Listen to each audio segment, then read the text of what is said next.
اللہ نے میرے نبی کو خاندانی طور پر وہاں پہنچایا جہاں کو نہیں جا سکتا. پھر آپ کی ذات کو اتنا حسن بخشا. ایک آدمی بات حسن کی کرے، آپ کالا کلوٹا بیٹھا ہوئے تو گل جڑ دی کوئی. تو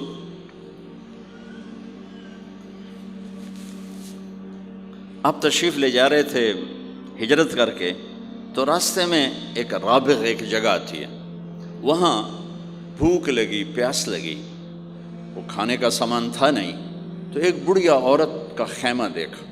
وہاں پہنچے تو کہا ماں جی کچھ کھانے کو ملے گا؟ میں نے کہا بیٹا قحط کا زمانہ ہے، کچھ نہیں ہے.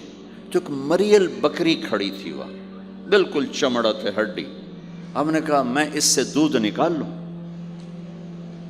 ان کا بیٹا یہ تو بن بیاہی بکری ہے اور ماس اس کے اوپر نہیں ہے، یہ کیا دودھ دے گی؟ کہ آپ اجازت دو. ان کا لے لے. چونکہ غیر فطری کام ہو رہا تھا تو لہٰذا اس نے آپ کو غور سے دیکھا کہ یہ کون ہے جڑا ایو جی بکری جو دودھ کڈو ہے. لہٰذا آپ کیسے دیکھنے لگی.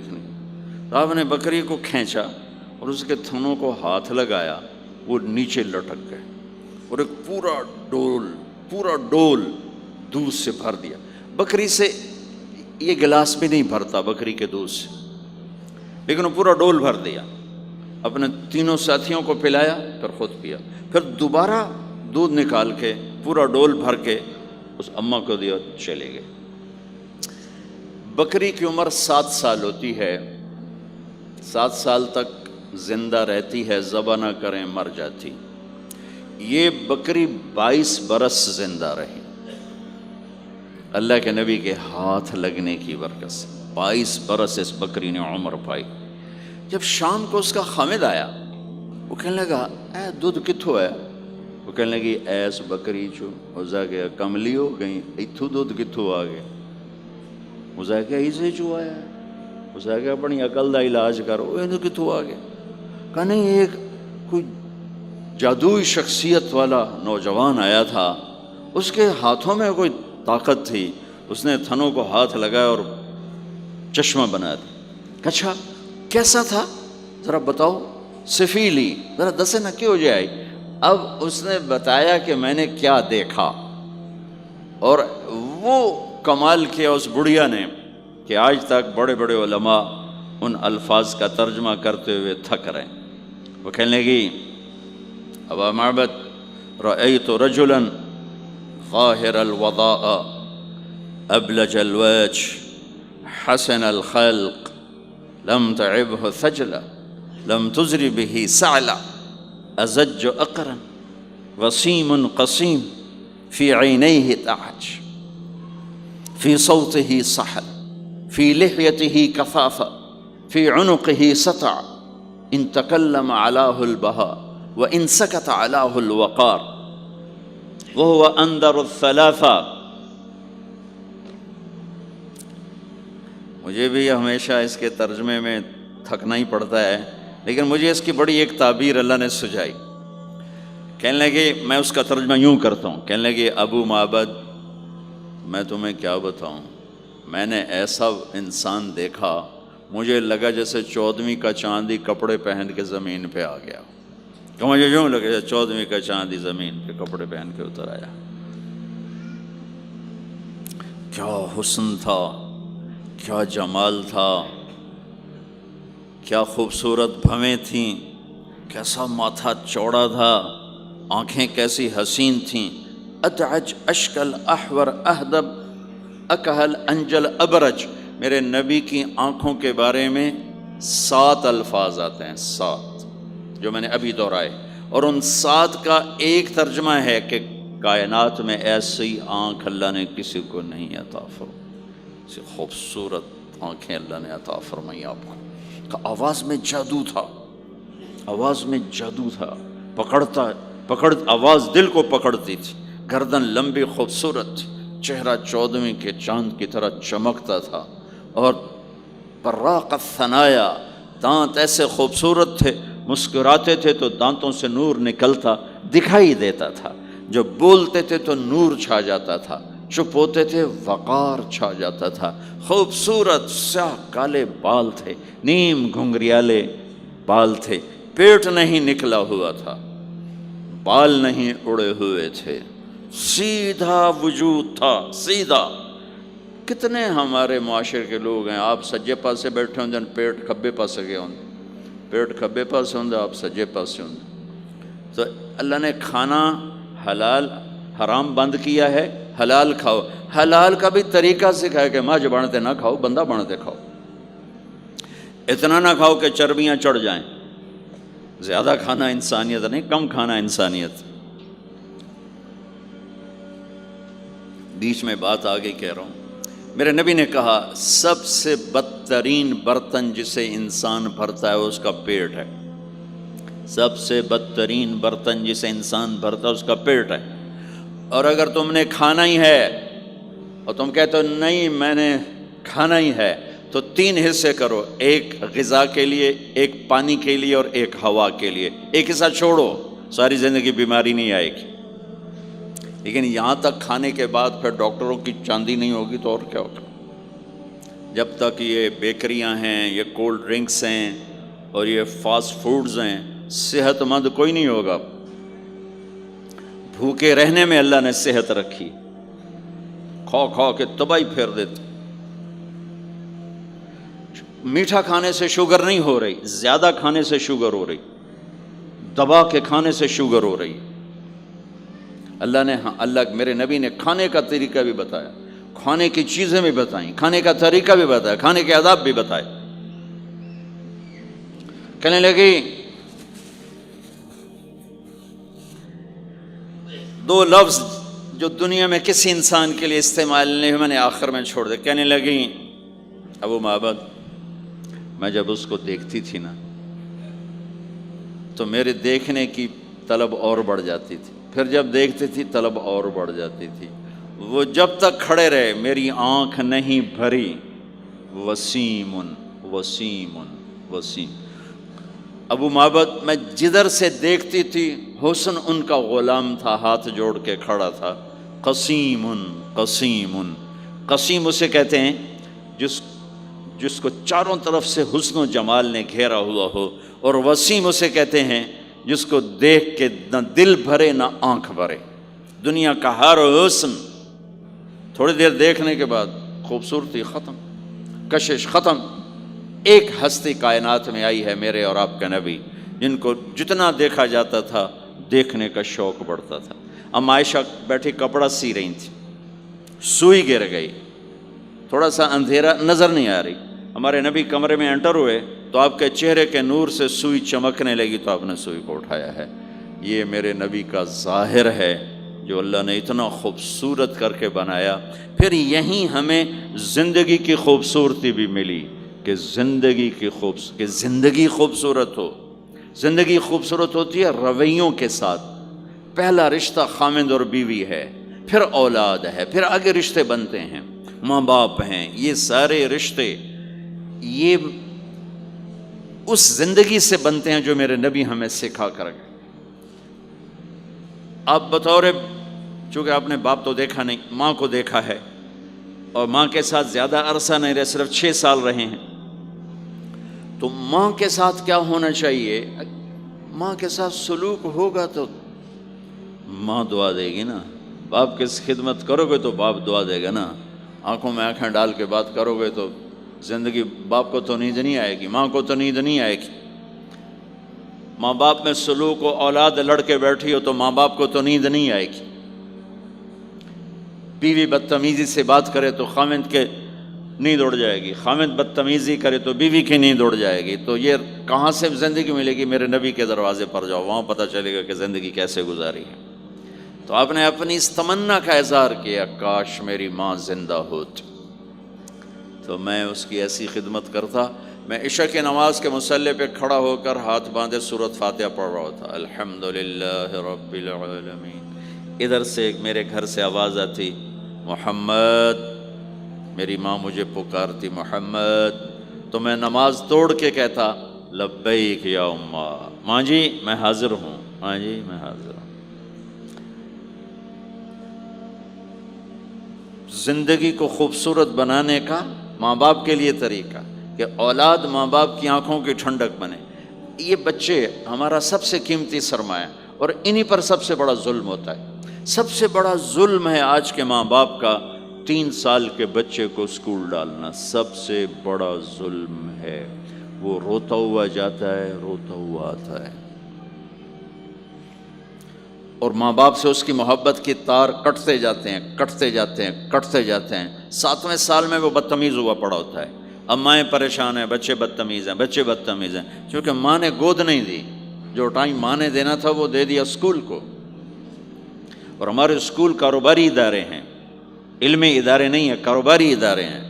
میرے ملک کا یہ روگ ہے کہ یہاں کا وکیل بھی کاروباری ہے، یہاں کا ڈاکٹر بھی تاجر ہے، یہاں کا وکیل بھی تاجر ہے، یہاں کا جج بھی بک جاتا ہے، اور یہاں کا اسکول اور کالج بھی کاروبار ہے. 3 سال کا بچہ جب ماں باپ سے دور ہوتا ہے، روتا ہوا جاتا ہے، روتا ہوا آتا، تو وہ ماں باپ سے دور ہو جاتا ہے. اس کے اندر نفرت پیدا ہونی شروع ہو جاتی. سر اٹھا جو ہی وہ سر نکالتا ہے تو وہ ماں باپ کا نافرمان ہو جاتا ہے، بدتمیزی کرتا ہے، لڑتا ہے، جھگڑتا ہے، کیونکہ ماں اور باپ نے ٹائم نہیں دیا. اور پھر اس موبائل نے ہماری زندگی، گھر کی زندگی تباہ کر دی ہے کہ بچہ آ کر ماں سے بات کرتا ہے، ماں موبائل کو دیکھ کے بچے سے بات کر رہی ہوتی. وہ باپ سے بات کرتا ہے، وہ اپنے موبائل میں، اور بچے سے بات کرتا ہے. یہ اس بچے کی عزت کو ذبح کر دینے والی بات. آنکھ سے آنکھ ملانا عزت دینا ہے. میرے نبی پاک صلی اللہ تعالی علیہ وسلم کی طرف جب کوئی آپ کو بلاتا نا، یا رسول اللہ آپ سے، تو مثلا یہ ہماری مجلس ہے، ادھر بھی لوگ ہیں، ادھر بھی لوگ ہیں. اب مجھے کوئی ادھر سے بلائے تو میری تو اتنی گردن مڑے گی، کوئی ادھر سے بلائے میری اتنی گردن مڑے گی. لیکن میرے نبی پاک صلی اللہ علیہ وسلم کو ادھر سے جب کوئی آواز دیتا یا رسول اللہ، تو اب یوں نہیں کرتے تھے، ہاں جی دسو کی گل ہے. اب پورا یوں کرتے تھے ایسے. بولو میرے بھائی کیا بات ہے. سبحان اللہ. آپ کو ادھر سے کوئی بلاتا یا رسول اللہ، تب ایسے نہیں کرتے تھے، ہاں جی بولو. اب پورا ایسے مڑ کر پھر فرماتے، جی فرمائیے کیا بات. اب عام لوگوں کے ساتھ یہ فرماتے تھے. ہم تو اپنی اولاد کے ساتھ یہ نہیں کرتے، بیوی خامند کے ساتھ یہ نہیں کرتے، خامند بیوی کے ساتھ یہ نہیں کرتے.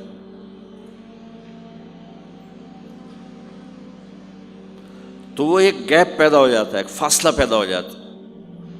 تو میرے نبی نے بتایا کہ ماں باپ کے ساتھ کیا کرنا ہے. کہ میری ماں ہوتی تو میں نماز ہی توڑ دیتا اس کے لیے. حج کا سفر 70,000 کا مجمع تقریباً جمع ہو چکا ہے ابوا پہنچتے پہنچتے، اور آپ ایک دم اونٹنی کا رخ موڑو، پہاڑوں میں چلے گئے.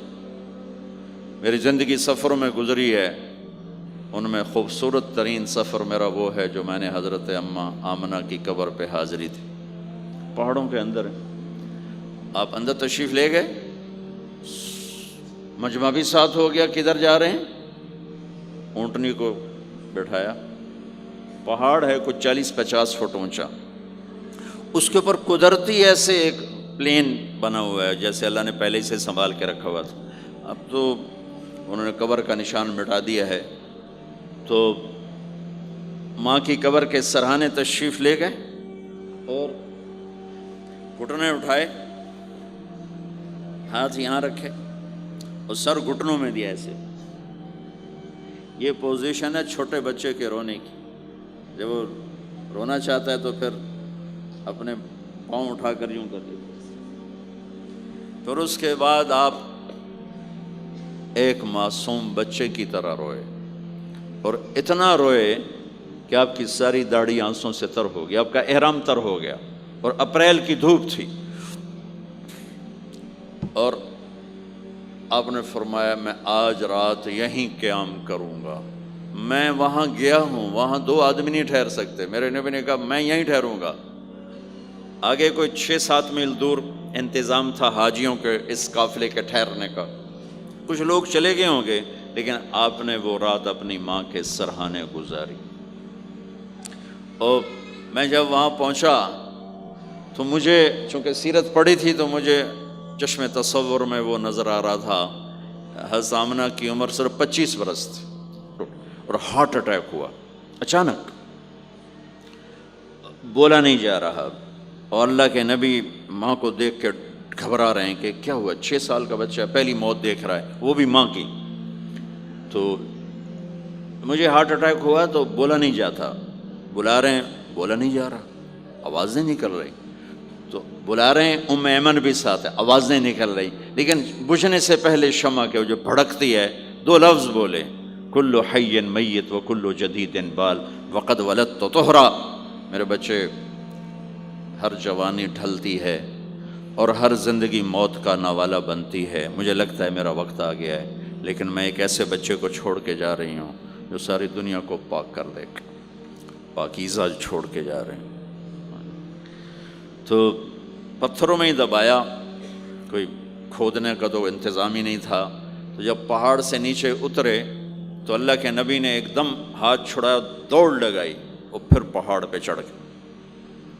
تو ام ایمن آپ کی ماں ہیں، دودھ پلا، 8 عورتوں نے میرے نبی کو دودھ پلا، ان میں ایک ام ایمن بھی۔ وہ جب پیچھے گئیں تو ایسا منظر تھا جس کو دیکھ کر شاید زمین بھی رو رہی ہوگی اور آسمان بھی اور ابوا کے پہاڑ بھی۔ آپ ماں کی قبر پر ایسے لپٹے ہوئے اپنے سینے کو پتھروں کے ساتھ اور یوں دونوں ہاتھوں سے پتھر لیے ہوئے تھے۔ جب آپ ام ایمن قریب آئیں تو آپ سنا تو آپ فرما رہے تھے، ماں جی آپ کے سوا تو میرا کوئی نہ تھا، آپ بھی مجھے چھوڑ کے چلی گئیں، میرے لیے اب کس کی گود ہے؟ تو ام ایمن رضی اللہ عنہ نے اٹھانا چاہ کے، بیٹا اٹھو، تو آپ نے انکار کر دیا، تو میں نے کھینچ کے نیچے لائیں اور زبردستی لائیں اور اونٹنی پر بٹھایا، اور آگے 2 راتوں کا سفر تھا، وہ سب میرے نبی کے خاموش آنسوؤں سے آپ کا گریبان تر ہوتا گیا، اور آگے نہ کوئی خالہ ہے، نہ کوئی اور آسرا ہے، نہ باپ ہے، باپ اور ماں ہی بڑا سہارا ہوتے ہیں۔ دادا نے کفالت میں لیا 8 سال کی عمر میں، ان کا بھی اللہ نے ان کو بھی اپنے پاس بلا لیا۔ تو وہ سارا منظر میرے سامنے گھوم رہا تھا، اوپر سے سورج ڈوبنے والا تھا، تو وہ عجیب کیفیات تھے، وہ میں بیان نہیں کر سکتا ہوں کہ اللہ کی قسم اگر آپ اور میں زندگی کو خوبصورت بنانا چاہتے ہیں تو اپنے نبی کی زندگی کو سیکھنا ہوگا، ان بچوں کو سکھانا ہوگا۔ ہم نے کوئی کاروباری کام نہیں کیا ہے کہ ہم اس سے کوئی کاروبار کر رہے ہیں، کوئی پیسہ کما رہے ہیں، حاشا وکلا، حاشا وکلا۔ ہماری یہ نسل، ان کے ساتھ کاروبار کر رہا ہوں کہ یہ پروان چڑھیں اپنے نبی کی محبت کے ساتھ، یہ پروان چڑھیں اپنے حبیب کے نقش قدم پر چلنے کے ساتھ۔ ان کے اندر اللہ اس کے نبی کی محبت، ہر بچے بچی کے اندر اللہ نے اپنے اور اپنے حبیب کی چپ ڈال دی، اس کو نکالا نہیں جا سکتا۔ میں اس کو ایکٹیویٹ کرنا چاہتا ہوں کہ اللہ کرے ان کے جذبے اللہ کے نبی کے ساتھ جڑ جائیں، پھر ماننا آسان ہو جاتا، پھر اطاعت آسان ہو جاتی۔ جب محبت نہیں ہوتی تو اطاعت نہیں آتی۔ تو میرے بھائی بہنوں، زندگی کی خوبصورتی کا تعلق میرے نبی والے خوبصورت اخلاق کے ساتھ۔ پھر آپ نے بیویوں کے ساتھ کیا سلوک کیا؟ 2 مہینے چولہا نہیں جلتا، 2 مہینے کھانے کو کچھ نہیں ملتا، اور ہر بیگم قربان ہے، فدا ہے۔ 2 مہینے جس عورت کے گھر میں چولہا نہ جلے وہ خامند کا کیا حشر کرے گی؟ اور میرے نبی کے گھر میں 2 مہینے چولہا نہیں جل رہا ہے، خود بھی بھوک برداشت کر رہے ہیں، بیگمات بھی بھوک برداشت کر رہے ہیں۔ ایک رات حضرت عائشہ کے ساتھ لیٹے ہوئے تھے ایک ہی چارپائی پر، تو آپ کبھی یوں کروڑ بدلتے، کبھی یوں کروڑ بدلتے، پھر ایک دم آگے بڑھے اور چارپائی کی لکڑی کے اوپر ایسے پیٹ کو ٹیک کر نیچے جھک گئے۔ تو عائشہ اٹھ کے بیٹھ گئے، یا رسول اللہ کیا ہوا؟ آپ سیدھے ہو کر فرمایا، عائشہ بھوک بڑی لگی۔ جس کے ہاتھ میں جنت کی چابی ہو، جو میرے نبی کا، میرے اللہ کا محبوب اور حبیب ہو، جس سے پردے ہٹا کر میرا رب کلام کر چکا ہو، جسے قاب قوسین او ادنا کا مقام دے چکا ہو، اور جس سے آگے مقام محمود پر بٹھانے والا ہو، اور جس کی شفاعت سے جنت کا دروازہ کھلنے والا ہو۔ عائشہ بھوک بڑی لگی تو حضرت عائشہ رونے لگی کہ یا رسول اللہ آپ اللہ سے بات کیوں نہیں کرتے ہیں؟ کہ نہیں عائشہ، اسی بھوک میں اللہ سے ملوں گا، مجھ سے پہلے جو نبی میرے ساتھی تھے وہ بھی اسی طرح چلے گئے، میں بھی ایسے ہی چلا جاؤں گا۔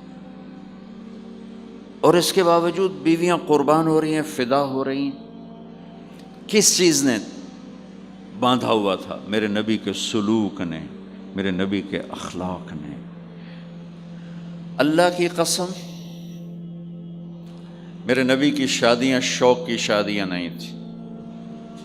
ایک حدیث سناتا ہوں، ما تزوجت وما زوجت الا بوحی من السماء نزل به جبریل۔ سن لو لوگو، میں نے جہاں شادی کی، میں نے جہاں بیٹی دی، پہلے آسمان سے وحی آئی، جبریل لے کر آئے، پھر میں نے شادی کی۔ تو یہ شوق کی شادیاں نہیں ہیں، زندگی سکھانے کی شادیاں ہیں، کیونکہ سب سے مشکل رشتہ خامند اور بیوی ہے، سب سے مشکل رشتہ خامند اور بیوی ہے۔ اس وقت طلاقیں کیوں بڑھ رہی ہیں؟ ایک تو یہ ہماری یہ جو فاسٹ فوڈ ہے، اس نے ہمارے اندر جو ایک نیچرل سسٹم تھا اسے ڈسٹرب کر دیا ہے، تو غصہ بڑھ گیا ہے، برداشت گھٹ گئی ہے، چھوٹی چھوٹی باتوں پہ گھر اجڑ رہے ہیں، گھر اجڑ رہے ہیں۔ پہلے یورپ میں سنتے تھے، اب یہاں پاکستان آج شادی ہوتی، چوتھے دن طلاق ہو رہی ہوتی۔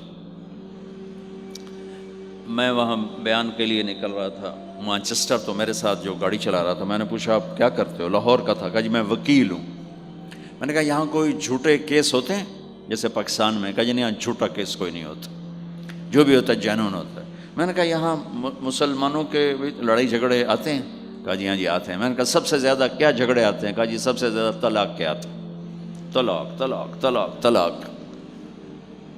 کہ نہیں سیکھا، زندگی برداشت کا نام ہے، برداشت کرنا سیکھا نہیں۔ میرے نبی نے 11 شادیاں کی، ہر قسم کی عورت کے ساتھ شادی کی، خاندان کے اندر، برادری کے اندر، اور خاندان برادری سے باہر۔ یہی 3 نسبتیں ہیں۔ اپنے خاندان میں قریش، تو آپ کی کئی بیگمات قریش، حضرت عائشہ، حضرت حفصہ، حضرت زینب، حضرت ام حبیبہ، یہ سب قریش ہیں۔ قریش سے باہر حضرت میمونہ، حضرت جویریہ، یہ قریش سے باہر ہے، برادری۔ پھر برادری سے بھی باہر شادی کی، یہود، حضرت صفیہ یہودی کی بیٹی ہیں، ان کے ساتھ شادی کی۔ ہر نسل سے شادی کی، اوپر والے کا نظام ہے۔ اپنے سے مالدار حضرت خدیجہ، اپنے برابر ام سلمہ، ام حبیبہ، اپنے سے کم فخر میں جویریہ، صفیہ، اپنے سے غربت کے ساتھ نہیں۔ عمر سے بڑی کے ساتھ شادی کی، حضرت خدیجہ۔ ہم عمر کے ساتھ شادی کی، حضرت سودا۔ عمر سے کم سے شادی کی، حضرت عائشہ۔ بیوہ سے شادی کی، حضرت خدیجہ۔ مطلقہ سے شادی کی، حضرت زینب۔ کماری سے شادی کی، حضرت عائشہ۔ جتنی بھی نسبتیں کسی عورت کی بن سکتی ہیں، ان سب میں اللہ نے آپ کو استعمال کر کے زندگی گزارنے کا طریقہ سکھایا۔ تیز مزاج کے ساتھ شادی کی، حضرت حفصہ رضی اللہ تعالیٰ عنہ، مزاج میں تیزی تھی۔ حضرت عمر رضی اللہ تعالیٰ عنہ کی بیٹی، مزاج میں شدت تھی، زندگی گزار کے دکھایا۔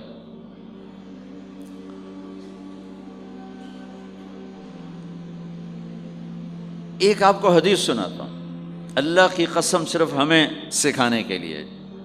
جس ہستی نے اللہ کو آنکھوں سے دیکھ لیا ہو، اس کے لیے عورت کیا چیز ہے، دنیا کیا چیز ہے۔ میرے نبی کا معراج کے بعد دنیا میں واپس آنا سب سے بڑا مجاہدہ اور قربانی ہے۔ جنت میں اللہ ہمیں نصیب کر، جب اللہ کا دیدار ہوگا تو اس کے بعد اللہ کی قسم جنت والوں کو جنت بھول جائے، عورتوں کو خامد بھول جائیں گے، خامدوں کو بیویاں بھول جائیں گی، اور جنت کی ہر نعمت بھول جائے گی، صرف اللہ کو دیکھنے میں گم ہو جائیں گے۔ اور میرے نبی اپنی آنکھوں سے اللہ کو دیکھ کر آئے ہیں، ٹھیک ہو گیا۔ اب ایک حدیث سنو، عائشہ مجھے جب سے پتہ چلا ہے نا کہ تو جنت میں میری بیوی ہے، تو میرے لیے تو مرنا ہی آسان ہو گیا ہے۔ اللہ اکبر۔ یا عائش انہ لیہون علی ان اریتک زوجتی فی الجنہ، میرے رب کی قسم ہمیں آپ کو سمجھانے کے لیے، ہمیں آپ کو بتانے، عائشہ مجھے جب سے پتہ چلا ہے نا کہ تو جنت میں میری بیوی ہے، مجھے تو مرنا اچھا لگنے لگا ہے، مجھے تو مرنا اچھا لگنے لگا ہے کہ تو جنت میں میری بیوی ہے۔ سبحان اللہ۔ ادھر اچھا جی جنت بھی یہی لبنی ہے جی، یہ جنت جا کے بھی یہ نال ہی رہنا ہے، یہاں یہ باتیں سننے کو ملتی۔ اور میرا نبی کہہ رہا ہے عائشہ مجھے پتہ چلا ہے کہ تو جنت میں میری بیوی ہے، تو میرے لیے تو مرنا ہی آسان ہو گیا۔ سبحان اللہ، کیا خوبصورت، اللہ کی قسم یہ دلداری تھی۔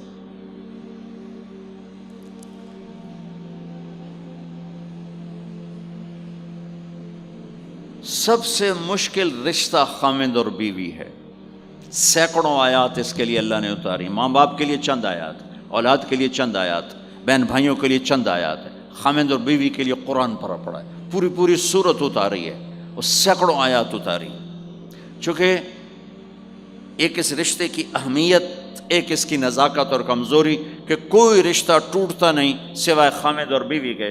میں ماں کا بیٹا ہوں، باپ کا بیٹا ہوں، اچھا ہوں یا برا ہوں، انہی کا ہوں، میرا نسب میری نافرمانی سے بدل نہیں سکتا، میں اللہ بخش کا بیٹا ہوں، میرا یہ نسب بدل نہیں سکتا، اچھا ہوں یا برا ہوں، اللہ ان کی قبر روشن کرے۔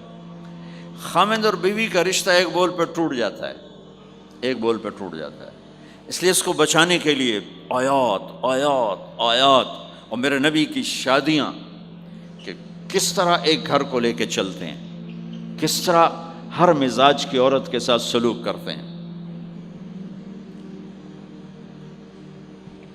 جہاد کا سفر، کاروباری سفر نہیں، میرے نبی کا، اور چلنے لگے، اعلان ہوا کوچ کرو، سب نے سواریاں کس لیں، سامان کس لیا، یوں چلنے کا حکم ہو رہا ہے، اور حضرت عائشہ رضی اللہ نے اپنا یوں دیکھا، اونٹنی پہ بیٹھ گئی تھیں، ہار کوئی نہیں، یا رسول اللہ میرا تو ہار کوئی نہیں، میرا ہار گم ہو گیا ہے، میرا ہار تلاش کریں ہم پھر چلیں گے۔ تو میرے نبی کہتے تو وڈی آئی نواب زادی، میں جہاد تے بہ جانا تینوں ہار دی پائے گی، چل اگو لگ۔ میرے نبی نے کہا چلو بھائی عائشہ کا ہار تلاش کرو۔ اللہ کی قسم میں جب یہ واقعات پڑھتا ہوں یا سناتا ہوں میں خود حیرت میں ڈوبا ہوتا ہوں کہ کیا کر دیا میرے نبی نے، جہاد کا سفر، اور میرے نبی کا ہار تلاش کرو بھائی، اب سارے ہار تلاش کر رہے ہیں۔ کچھ دن چھپ گیا اور ہار کی تلاش تو بند ہو گئی اور سفر بھی بند، چونکہ اندھیرے میں کہاں جائیں گے، اور آپ کے ماتھے پہ شکن، عائشہ تیری وجہ سے ساری مصیبت ہے، اللہ دے بندی تو ہار دے مگر پہ گئی، کیڑی گل ہے ہار دی، ایک لفظ نہیں فرمایا، سارے قافلے نے قیام کیا۔ عشاء تک تو پانی تھا وضو کا، پانی ختم ہو گیا، عشاء مغرب عشاء پڑی کٹھی تو پانی ختم ہو گیا، اب پانی ختم ہو گیا تو فجر کی نماز آ رہی ہے، پانی کوئی نہیں ہے، تو سارے صحابہ نے ابو بکر پہ چڑھائی کی، اے ویکھے تیری دھی تے مگر ساڑے نال کی بنی، ہن اسی نماز کی میں پڑھنی ہے، پانی تو ہے نہیں تے وضو کی میں کرنا ہے۔ اب ابو بکر کو غصہ چڑھا، اس ایک دم، وہ تو باپ تھے، وہ گھس گئے خیمے میں، آگے دیکھا تو اللہ کے نبی اما عائشہ کی گود میں سر رکھ کے سوئے ہوئے تھے، اور اماں جی ایسے بیٹھی تھی، آپ کو سارا دیکھ رہی ہوں، اب بولیں تو خطرہ ہے آنکھ کھل جائے گی، اور غصہ بھی چڑھا ہوا ہے، باپ بھی ہیں، تو اب مجھے دیکھو کیا کر رہے تھے۔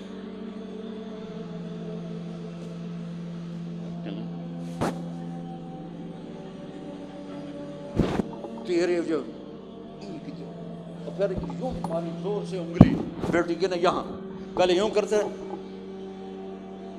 پھر ایسے ماری زور سے، وہ کہنے کہ میں ایسے سخت ہو گئی تاکہ میں ایسے نہ ہوں کہ اگر میں تھوڑا حرکت کی تو اللہ کے نبی کی آنکھ کھل جائے گی، تو ماری گیا ٹھا ٹھا ٹھا، وہ منہ سے کہہ رہا،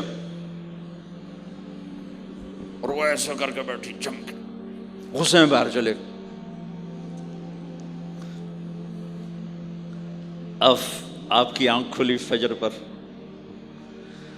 تو عائشہ نے کہا یا رسول اللہ وہ تو باہر تو بڑا مسئلہ ہو گیا ہے، پانی کوئی نہیں ہے اور نماز کا وقت ہو گیا ہے، وضو کیسے کریں؟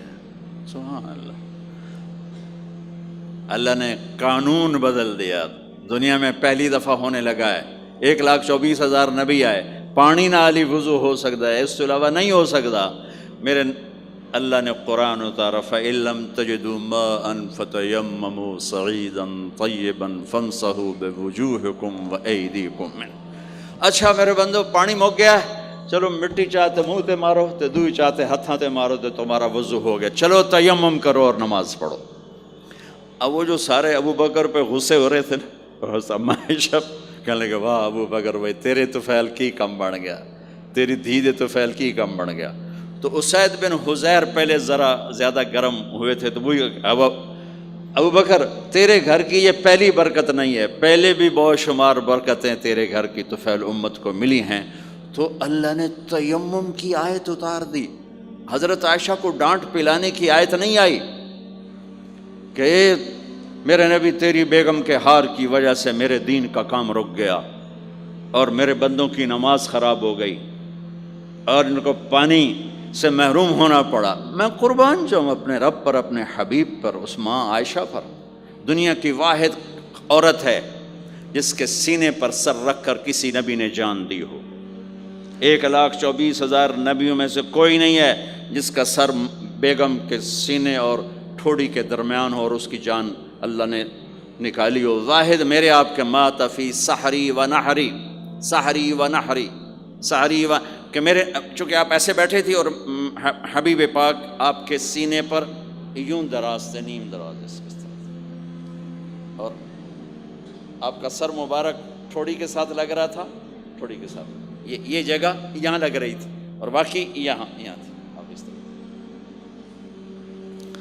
اور واحد خاتون ہے جن کا حجرہ کسی نبی کی آرام گاہ بنا، ابدی آرام گاہ بنا۔ واحد اما عائشہ ہیں جن کے حجرے کو اللہ نے کسی نبی کے آرام گاہ بنایا، اور یہ واحد حجرہ ہے جہاں 70,000 فرشتہ صبح آ کے درود و سلام پڑھتا ہے اور شام تک پڑھتا ہے، اور شام کو 70,000 نیا آتا ہے اور صبح تک درود و سلام پڑھتا ہے اور واپس چلا جاتا ہے۔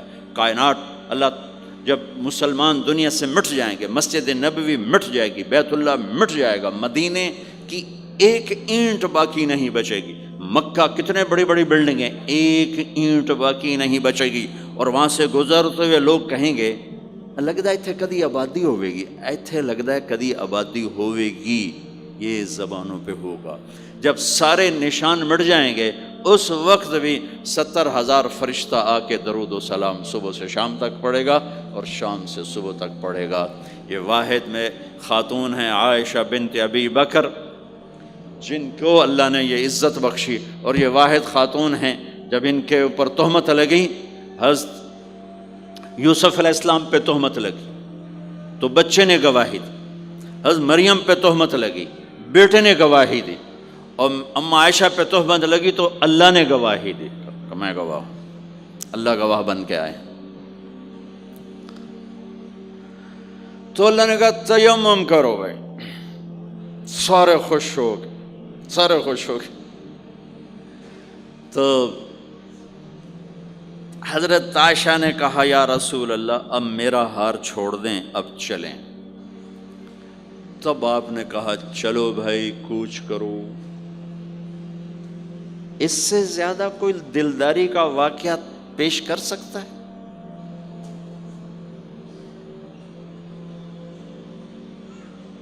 سبحان۔ اور جب اونٹنی کو اٹھایا گیا وہ ہار کا دھاگا ٹوٹا اور پھسل کے اونٹنی کے نیچے چلا گیا، وہ سارے کھبے سجے ویندے رہ گئے، ہار نیچے پڑا تھا۔ جب اونٹنی کو اٹھایا تو ہار نیچے سے نکلا، تو صاحب نے کہا لے بھی عائشہ اے تیرا ہار بھی لب گیا۔ یہ دلداری ہے میرے نبی کی، یہ ہمیں سکھایا۔ کہیں عورتوں کی بدتمیزی بھی انتہا کو پہنچی ہوتی ہے اور وہ اپنے گھر اجاڑ دیتی ہیں اپنی زبان کی شدت کی وجہ سے، اپنی بد اخلاقی کی وجہ سے۔ لیکن کوئی زیادہ معاملہ مردوں کی طرف سے خراب ہوتا ہے تو شریعت نے بھی اس کو زیادہ بیان کیا اور میرے نبی نے بھی اس کو اجاگر کیا۔ اور میرے نبی کی آخری تقریر، آخری خطبہ حجۃ الوداع کا، صرف ایک رشتے کو بیان کیا، صرف ایک رشتے کو بیان۔ ہم کتنے رشتوں میں جکڑے ہوئے ہیں، ماں باپ، بہن بھائی، چاچا تایا، خالہ خالو، دادا دادی، نانا نانی، ساس بہو، کتنے ہم رشتوں میں جکڑے ہوئے ہیں۔ میرے نبی نے صرف ایک رشتے کا حق بیان کیا، استوصوا بالنساء خیرا، میں تمہیں تمہاری بیویوں کے بارے میں وصیت کر رہا ہوں، ان کے ساتھ اچھا سلوک کرنا۔ صرف ایک رشتے کو بیان فرمایا، چونکہ یہ بنیادی رشتہ ہے، یہاں سے خاندان بنتا ہے۔ جب یہ ٹوٹ جاتا ہے اور ہمارا جوائنٹ فیملی سسٹم ہے تو کہیں ساس توڑ رہی ہے، کہیں سسر توڑ رہا ہے، کہیں نندیں توڑ رہی ہیں، کہیں خود خامد اپنی بے وقوفی کی وجہ سے توڑ رہا ہے، کہیں بیوی اپنی حماقت کی وجہ سے اس رشتے کو توڑ رہی ہے۔ ایک عورت آئی، ایک لڑکی آئی، یا رسول اللہ میری شادی ہونے لگی، میرے خامد کا کیا حق ہے میرے اوپر؟ دونوں طرف کی میرے نبی نے زندگی سکھائی۔ میرے نبی نے فرمایا تیرے خامد کے جسم پہ پھوڑے نکل آئیں، پھوڑوں میں گندا پانی جمع ہو جائے، پیپ جمع ہو جائے، اور تو زبان سے چاٹ چاٹ کے اس کے زخموں کو دھوئے، تو بھی تو نے اپنے خامد کا حق ادا نہیں کیا ہے۔ دوسرا، لائف کو بیلنس کیا میرے نبی نے کہ ایک گھر کیسے چلتا ہے اور کس طرح خوبصورت بنتا ہے، وہ میرے نبی کے اخلاق ہیں۔ آپ سب سے ایک بات کرتا ہوں، برداشت کرنا سیکھ لیں، زندگی خوبصورت ہو جائے۔ صرف سارے اخلاق کو میں جمع کروں ایک لفظ میں، برداشت، اور اس کو شریعت میں صبر۔ صبر کرنا سیکھ لیں، زندگی خوبصورت ہو جائے گی۔ بچیاں ساس کی شکایت کر رہی ہوتی ہیں، کبھی خامند کی شکایت کر رہی ہوتی ہیں، کبھی اولاد ماں باپ کی شکایت کر رہی ہوتی ہے، کبھی اولاد ماں باپ کی شکایت کر رہے ہوتے ہیں۔ شکایتوں سے جہان بھرا پڑا ہے۔ آپ شکایتوں کو دفن کر کے ہونٹ سی لیں، صبر، آہ نہ کر لبوں کو سی، عشق ہے دل لگی نہیں، سینے پہ تیر کھائے جا، آگے قدم بڑھائے جا، یعنی زبان حال سے کہہ دے کہ ہاں ستائے جا۔ جو ستاتا ہے چپ ہو جاؤ، جو ستاتا ہے چپ ہو جاؤ۔ اللہ کی قسم آپ ایسی طاقت بنو گے کہ پہاڑ بھی راستہ دیں گے۔ صبر انسان کی سب سے بڑی طاقت، صبر انسان کی سب سے بڑی طاقت ہے، صبر انسان کی سب سے بڑی طاقت، الٹا کے رکھ دیتی ہے چیزوں کو۔ چپ رہنا سیکھ، خاموش رہنا سیکھ، درگزر کرنا سیکھ، تو آپ دیکھیں گے آپ کی زندگی میں کتنا حسن آتا ہے، کتنی زندگی میں مٹھاس پیدا ہوتی ہے۔ غصہ نکال دینا وقتی ایک راحت ہوتی ہے، اور پھر شرمندگی اور ندامت کے سوا کچھ نہیں ہوتا۔ اور پی جانا، سہ جانا، یہ آپ کو ایک عظیم و شان ہستی بنا دے گا۔ آپ کی دعائیں عرش سے جا ٹکرائیں گی۔ چپ رہنا ان بچوں کو سکھائیں، خاص طور پر اپنی بیٹیوں کو چپ رہنا سکھائیں کہ میں دکھ سے کہتا ہوں میرے دیس کا سسرالی معاشرہ ظالم ہے، ظالم ہے، ظالم ہے۔ اس میں نہ کوئی نمازی کی قید ہے، نہ بے نمازی کی، نہ دیندار کی، نہ بے دین کی، نہ کسی پردے والے گھر کی، نہ بے پرد گھر کی۔ سسرالی معاشرہ بہت ظالم ہے، بہت ظالم۔ جوائنٹ فیملی سسٹم عذاب بن چکا ہے، عذاب۔ پہلے ایک رحمت تھی یہ کہ سب کو اپنے حقوق حدود کا پتہ تھا، اب کسی کی زندگی میں دخل دینا یہ ہمارے اخلاق بن چکے ہیں، تو ہم اپنی زندگیوں کو خراب کر چکے ہیں، برباد کر چکے ہیں۔ پھر اولاد کے ساتھ کیا کرنا ہے؟ میرے نبی نے حسن حسین کے ساتھ 7 سال گزارے، حسین کے ساتھ 6 سال، حسن کے ساتھ 7 سال علیہم السلام رضی اللہ عنہما۔ 7 سال میں بچہ سمجھدار ہوتا ہے۔ ایک نصیحت نہیں کی، ایک نصیحت، 7 سال ایک نصیحت نہیں پائیں گے آپ۔ اتنے بڑے نبی، اتنا بڑا انسانیت کا بوجھ، اور روزانہ ٹائم نکال کے بچوں کے پاس آ کر بیٹھتے تھے، ان کے ساتھ کھیلتے تھے، کشتی کرتے تھے، اور بھائیوں کو لائن میں کھڑا کر دیتے تھے۔ تو حضرت جعفر جوانی میں شہید ہو گئے، ان کے بچوں کو، عون، عبداللہ، محمد، ان کے 3 بیٹے تھے، ان کو بھی بلا لیتے اور ایسے ان کو لائن میں کھڑا کر کے پھر ایسے بائیں پھیلا، ہاں بھائی آؤ بھائی مجھے پکڑو، کون ہے جو مجھے پہلے ہاتھ لگائے گا؟ کون ہے جو مجھے پہلے ہاتھ لگائے گا؟ وہ دوڑ لگاتے پانچوں کا پانچوں، کوئی سر پہ چڑھتا، کوئی کمر پہ چڑھتا، کوئی گود میں گرتا، اور میرے نبی بیٹھ کے مسکراتے۔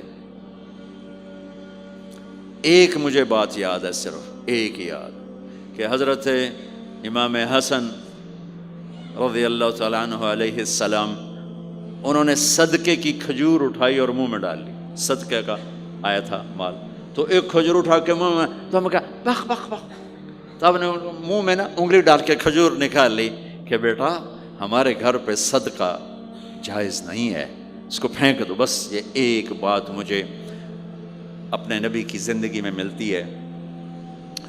ٹائم دیا، محبت دی۔ کمال کی بات ہے نہیں، اتنی بڑی ہستی ہو اور بچوں کے لیے گھوڑا بنے کھڑے، آؤ بھائی آؤ بھائی، دونوں ہاتھ بھی ٹیک دیے، گھٹنے بھی ٹیک دے، آؤ بھائی میری کمر پہ چڑھ جاؤ۔ ان کو کمر پہ چڑھایا اور پورے کمرے میں چکر لگا رہے ہیں، چکر لگا رہے ہیں، اور پھر ان سے کہہ رہے ہیں تمہارا اونٹ کیسا؟ اونٹ متیا سواری کو کہتے ہیں، لیکن عام طور پر متیا عربی میں اونٹ کے لیے بولا جاتا۔ تو پوچھتے بچوں تمہاری سواری کیسی ہے؟ پھر دونوں بھائیوں کو اتار دیتے اور نواسی حضرت زینب ان کو اٹھاتے اور اپنی کمر پہ بٹھا کر کمرے میں چکر لگا رہے ہیں، چکر لگا رہے ہیں، چکر لگا رہے ہیں۔ یہ مائیں روز ٹھوکی کھلوتے، ایدو تھپڑ ایدو تھپڑ ایدو تھپڑ ایدو تھپڑ۔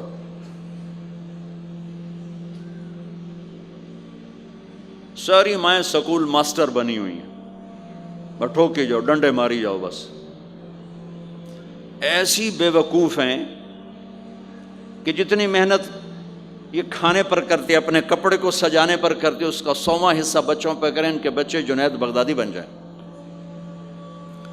ایک سکول کے حوالے کیا 3 سال کی عمر، پھر ٹیوٹر کے آتے، ٹیوٹر کے حوالے، اکیڈمیوں کے حوالے، پوچھو تو پوتر ان کے روبوٹ ان کدی یہیں بھجے جاندے، ان کدی یہیں بھجے جاندے، ان کدی یہیں بھجے جاندے۔ اے آیا کہ بی آیا؟ اے بی سانو آپ برباد کیتا ہے۔ آہا، اور سنو، چلو یہ تو گھر کی بات ہے نا۔ ایک دفعہ حسن حسین کی کشتی کرواتے تھے، آؤ بھائی کشتی کرو بھائی۔ ایک دن کا واقعہ نہیں، یہ آئے دن کا واقعہ ہے، لیکن ایک واقعہ کہ حسن حسین کی کشتی ہو رہی، حسین چھوٹے تھے، حسن بڑے تھے، تو حسن دبا رہے ہوں گے حسین کو، تو آپ حضرت حسین کو شاباش شاباش حسین، ای ہے حسین، ای حسین، یعنی حسین زور لا، حسین زور لا، شاباش شاباش۔ اماں بول پڑی، فاطمہ جنت کی سردار، یا رسول اللہ آپ ساری شاباش حسین کو دیے جا رہے ہیں، حسن کو نہیں دے رہے۔ ہم نے کہا فاطمہ یہ جبریل میرے پاس کھڑا ہوا ہے، یہ بھی حسین کو شاباش دے رہا ہے، تو اس کے پیچھے میں بھی حسین کو شاباش دے رہا ہوں۔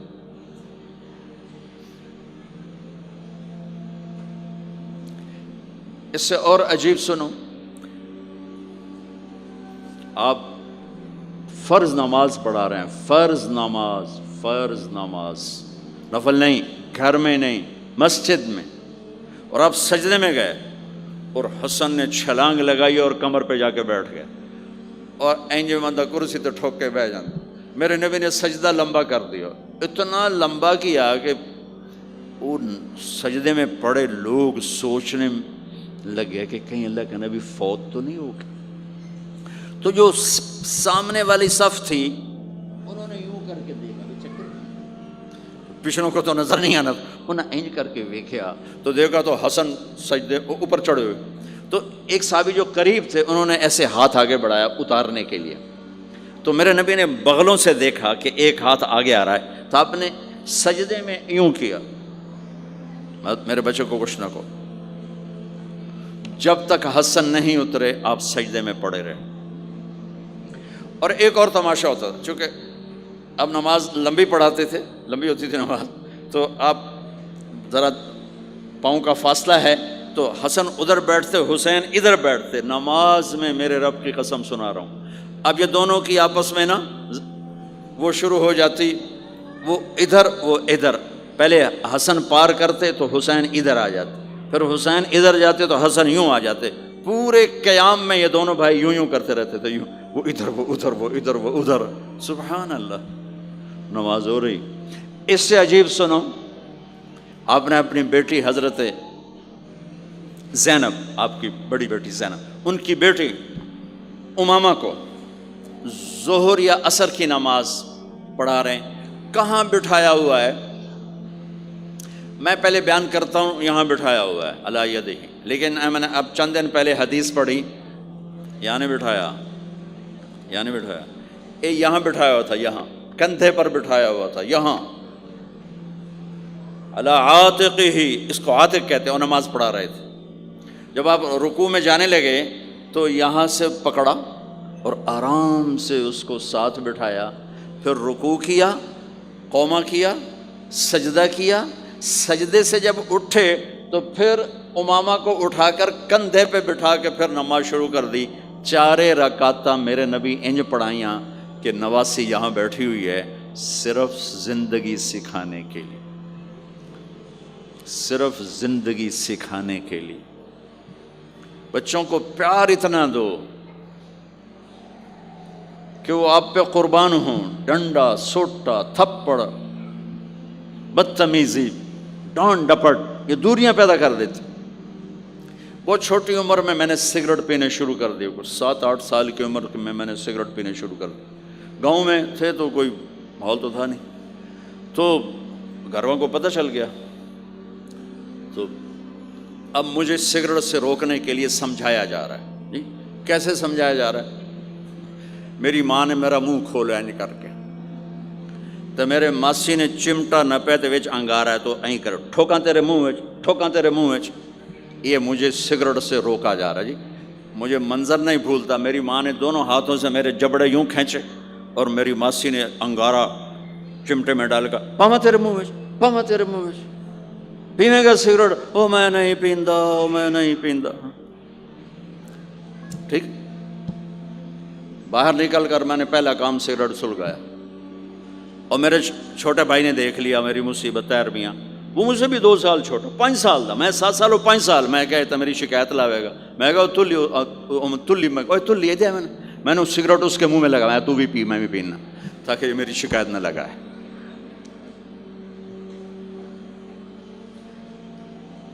تو آج کے ماں باپ بڑے جاہل ہیں، ہم بڑے ایجوکیٹڈ ہیں، میں کہتا ہوں انتہائی جاہل ہیں، جنہیں بچے کو لے کے چلنا نہیں آتا، جنہیں رشتوں کی قدر نہیں، انہوں نے خاک پڑا ہے، کاغذ کی ڈگریوں کو علم بنا کے پھرتے ہیں، جسے میرے نبی کی زندگی کا پتہ نہیں۔ اللہ کی قسم جانور سے بدتر ہے،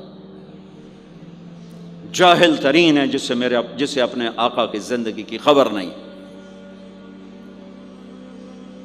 حضرت حسن آپ کے پیٹ پر بیٹھے ہوئے ہیں، آپ ان کے ساتھ کھیل رہے ہیں، اچانک حسن نے پیشاب شروع کر دیا۔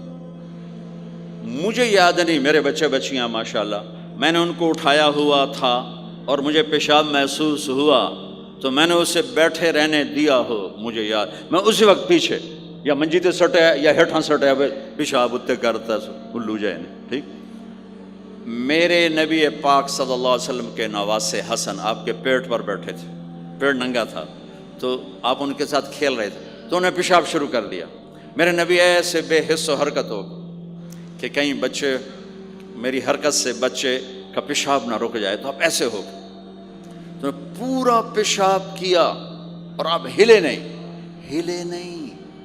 جب وہ پیشاب سے فارغ ہوئے پھر آپ اٹھے اور بچے کو الگ بٹھا کر اپنے جسم پہ پانی ڈال کے اپنے آپ کو صاف کر کے تو آگے دوبارہ ان کے ساتھ کھیلنا شروع کر دیا۔ میں آپ کو اپنی نبی کی وہ زندگی بتا رہا ہوں جس کو اپنانے سے میری زندگی بھی خوبصورت ہو جائے گی، آپ کی بھی۔ ہم فخر سے کہتے ہیں ہمارے نبی نے چاند کے 2 ٹکڑے کر دیے، معراج پہ آسمان چیر کے چلے گئے، یہ بہت بڑے معجزات ہیں، لیکن میرے نبی کا سب سے بڑا معجزہ ہے کہ ہمیں ایک خوبصورت زندگی سکھا کر گئے۔ آپ کے اخلاق، میرے نبی کے اخلاق میرے نبی کا سب سے بڑا معجزہ ہے۔ حسن کو آگے بٹھایا ہوا تھا رضی اللہ عنہ علیہم السلام، تو ان کو ایسے زبان دکھاتے، حسن کو تھا تو حسن اس کو پکڑنے کی کوشش کرتے، جب ایسے ہاتھ مارتے تو آپ زبان منہ میں کرتے، اچھا وہ ہنس پڑتے، بچہ ہنس پڑتا، تو پھر اس کے بعد آپ یوں کرتے، تو پھر حسن آگے ہاتھ مارتے، پھر آپ زبان منہ میں کر لیتے، پھر وہ کرتے ہنستے، پھر آپ چپ ہو جاتے۔ کتنی دیر آپ حسن کے ساتھ یہ کھیل کھیلتے رہے۔ آپ گلی میں گزر رہے ہیں، بچے کھیل رہے تھے، بچوں میں حسین کھیل رہے تھے، تو آپ نے کہا پکڑو بھائی حسین کو، پکڑو بھائی، تو وہ آگے بھاگے، تو آپ پیچھے جان بوجھ کے جیسے ہم کرتے ہیں وجعل الصبی یلعب ہا ہونا وہا ہونا، جب وہ ادھر جاتے تو آپ آگے ہو جاتے، وہ ادھر آتے آپ ادھر ہو جاتے، پوری گلی یہ تماشا دیکھ رہی ہے، اور حسن کبھی حسین کبھی آگے بھاگ رہے کبھی پیچھے بھاگ رہے، اور آپ جان بوجھ کے اس کو پکڑ نہیں رہے، ہاں اب پکڑو بھائی پکڑو بھائی پکڑو بھائی، اور وہ بڑے ہنس رہے ہیں کہ آج میرا نانا تو میں نے نپ ہی نہیں سکتا۔ تو یہ تھوڑی دیر جب یہ کھیل چلتا رہا، پھر آپ نے ان کو کہا یہ پکڑ لیا اور اٹھایا اور ہونٹ چومے اور ماتھا چوما، کہ حسین مجھ سے ہے میں حسین سے، حسین مجھ سے ہے میں حسین سے۔